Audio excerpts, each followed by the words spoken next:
And hi everyone, welcome to this channel. आज हामी एकदमै ब्युटिफुल प्रोजेक्टको साथ उपस्थित भइसकेको छौँ। आजको हाम्रो प्रोजेक्ट रहेको छ हेयर ब्यान्ड।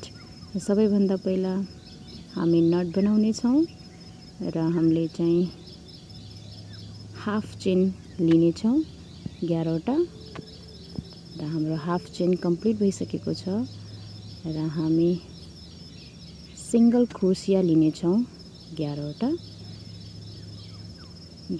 सिंगल क्रोसिया लिनेछौँ र हाम्रो 11वटा सिंगल क्रोसिया मध्येबाट 2टा क्रोसिया कम्प्लिट भइसकेको छ र यसपछि हामी 11वटा सिंगल क्रोसिया हाम्रो लास्ट यो चाहिँ कम्प्लिट र यसपछि हामी 2टा चेन लिनेछौँ र 2टा चेन लिइसकेपछि डबल क्रोसिया लिनेछौँ र 4वटा हामीले डबल क्रोसिया लिँदै हामीले 4 घरलाई हामी बुन्नेछौँ र एउटा हाम्रो तयार। र अब हाम्रो सेकेन्ड डबल क्रोसियासँग र यसपछि हाम्रो थर्ड डबल क्रोसिया र यसपछि हाम्रो थर्ड रहेको छ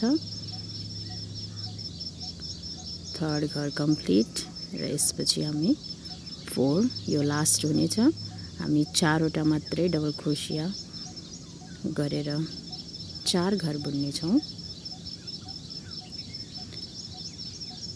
र यसपछि हामी एउटा चेन लिनेछौँ र हामी बिचमा एक घर छोडेर हामी त्यसमा 4 क्रोसिया लिनेछौँ। 2 क्रोसिया भइसक्यो हाम्रो।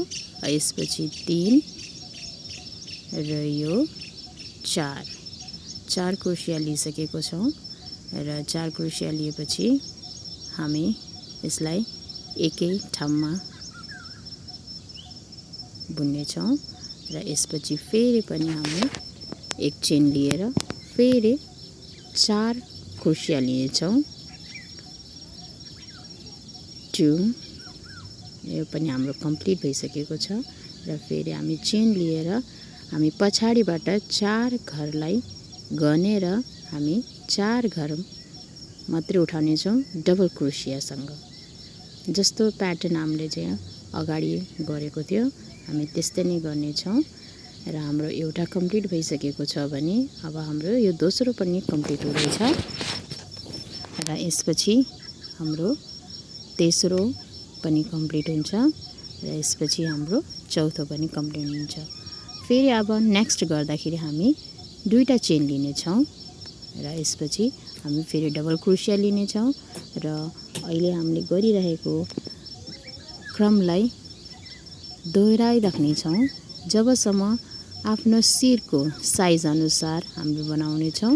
साइज अनुसार नाप्दै हामीले साइज अनुसार यो बनाउनेछौँ र हामीले फर्स्ट डिजाइन जस्तो गरेको छौँ त्यस्तै नै हामी एन्डिङसम्म यही नै डिजाइन गरिराख्नेछौँ। यसै क्रमलाई हामी जारी गर्नेछौँ र यसपछि एउटा अझै डबल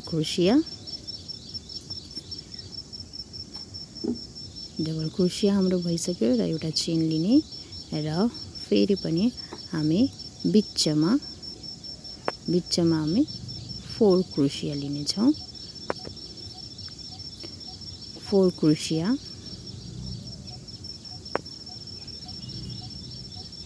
क्रोसिया लिइसकेपछि हामी एकै ठाउँमा डोरलाई हामी टक गर्नेछौँ र फेरि पनि एउटा डबल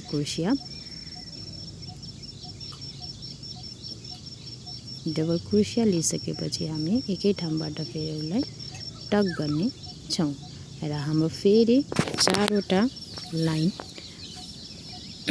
4वटा हाम्रो घर डबल क्रोसियाबाट बनाउनेछौँ र हाम्रो यो क्रम जारी नै रहनेछ हाम्रो एन्डिङसम्म। जबसम्म हाम्रो यो एन्डिङ हुँदैन हामी एउटा शिरको साइज अनुसार बनाउँदैछौँ। आफ्नो साइज, शिरको साइज अनुसार नै हामीले यो बनाइरहेको छौँ र यसै क्रमलाई हामी एन्डिङसम्म जारी गर्नेछौँ।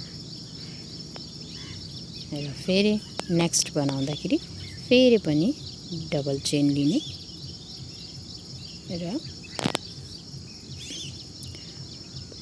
डबल क्रोसिया गरेर र हाम्रो प्याटर्न यस्तो देख्न सक्नुहुन्छ। र हामीलाई आफ्नो साइज अनुसारको हामी उसको लम्बाइ तय गर्नेछौँ। हाम्रो चाहिँ लगभग हाम्रो लम्बाइ कम्प्लिट भइसकेको छ र अब हामी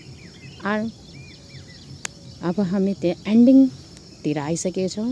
एन्डिङतिर आउँदाखेरि हामीले चाहिँ सिंगल क्रोसियाबाट नै हामीले 11वटा घर उठाउनेछौँ। 11वटा घर उठाइसकेपछि हाम्रो रबरलाई हामी राख्नेछौँ सिधा गरेर राख्नेछौँ। रबरमा चाहिँ हामी सिंगल क्रोसियाबाट हाम्रो 11वटा घर लिँदै सिंगल क्रोसिया गर्दै हामी एन्डिङ पोइन्टमा आउनेछौँ। हाम्रो यो फर्स्ट हाफ क्रोसियाबाट स्टार्ट भएको छ र फेरि पनि हामी हाफ क्रोसिया गर्नेछौँ र हामीले यो क्रम 11 पटक हामी गर्नेछौँ, किनभने हाम्रो बेस 11वटा चेनबाट नै सुरु भएको छ। त्यही भएर हामी 11 पटक यसै क्रमलाई दोहोऱ्याउने छौँ र हामी चाहिँ एन्डिङ पोइन्टसम्म आइसकेको छौँ। हामी 11वटा घर बनाइसकेपछि हाम्रो यो हेयर ब्यान्ड लगभग कम्प्लिट भइसकेको हुन्छ र हामी अब लास्ट हाफ चेनमा छौँ र हाम्रो यो हेयर ब्यान्ड कम्प्लिट र हाम्रो फिजिएर बसेको चाहिँ हाम्रो 11वटा घरलाई एकै ठाउँमा ल्याएर राख्ने अनि हाम्रो फाइनल लुक यस्तो देख्न सक्नुहुन्छ। हाम्रो चाहिँ यो हेयर ब्यान्ड र यसपछि यो हाम्रो फुल र फाइनल लुक यस्तो छ देख्न सक्नुहुन्छ। Thank you for watching this video. आशा छ हजुरहरूले लाइक एन्ड सब्सक्राइब पनि गरिदिनुहुन्छ होला। धन्यवाद।